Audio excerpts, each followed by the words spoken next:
Welcome back. Now that you have developed a statement of value, you understand how you can turn your passions and skills into a product of value. Let's start digging deeper and understand from a marketplace perspective the common ways that all companies package and positions their products to deliver value and to make money. As we mentioned before, business can be complicated, and we're not here to reinvent the wheel. That's why we want to share with you some of the most common ways all businesses are implementing to create value and deliver value to their end customer.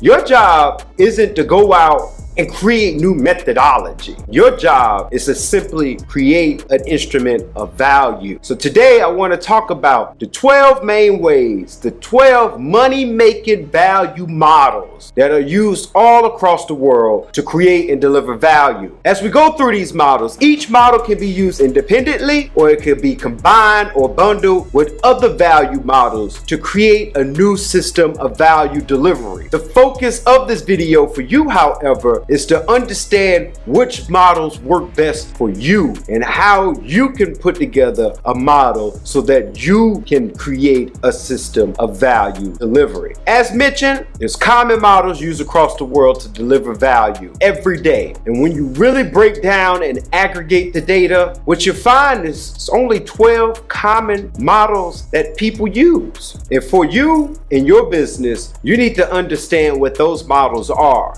so that you can create your business in the easiest, most efficient way as possible. So those models are the following: agency, audience aggregation, capital, insurance, leasing, loans, options, products, resale, services, shared resources, last but not least, subscriptions. We're going to go through them really quickly so that you can understand the ins and outs of each one. The first one, agency. An agency is an entity that facilitates transactions of assets of value between two or more parties. Although a transaction does occur, the value of an agency model is created from the relationships, is created from the organizations of the groups of people and the facilitation of the transaction. And the value that's created through an agency, money is exchanged for a fee in order to get that done. For an agency to be successful, you have to ensure, one,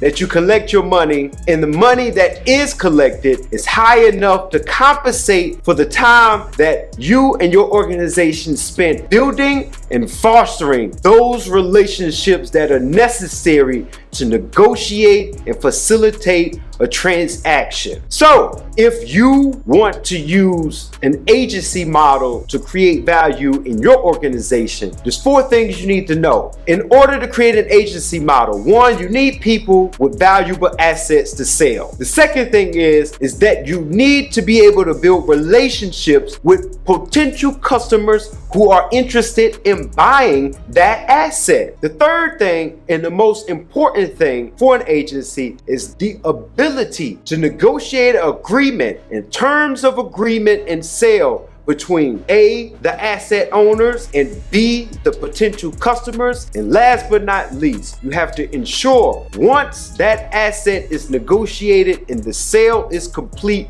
that you collect money as a fee for your services. Value model number 2, audience aggregation. Audience aggregation is the value associated with developing the attention of an audience, one large enough who shares similar characteristics and ideals and perspectives. The whole purpose of audience aggregation is developing this large audience of shared interests and then selling potential customers access to that audience for a particular period of time for a predetermined amount of money. In order for you to create value using an audience aggregation model, you must be able to develop and maintain the attention of a large group of people. In order for this to work, you need a customer base, a large base of people who have similar characteristics and interests. And once you have the ability to develop that base, The value comes from maintaining communication with that audience over an extended period of time. What that does is provides value in a way that you can assemble this large group of people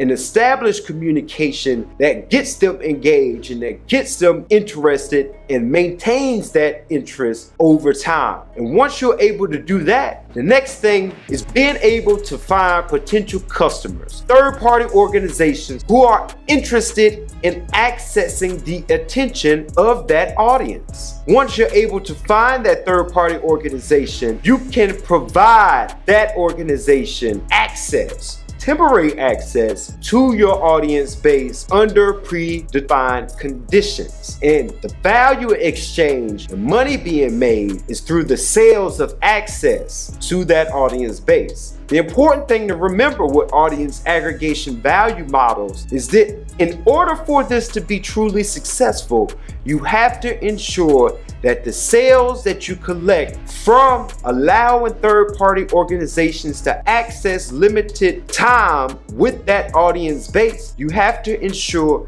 the sales exceed the costs necessary to communicate and maintain the attention of that audience. Next value model is capital. Capital is simply value obtained from purchasing portions of ownership within the entity. Capital provides those who need it resources to allocate towards the entity of choice in exchange for certain percentages of that entity's ownership. In order, however, to provide value through a capital-based value model, you have to ensure four things. You have to ensure that you have valuable resources available to invest. You have to ensure that you find entities or organization that needs these resources as investments. You have to be able to estimate that valuation of that entity, of that capital entity, not only during the time of negotiation, but over a period of time. And in order to receive money through capital value model, you have to be able to negotiate ownership of that entity in exchange for the capital invested.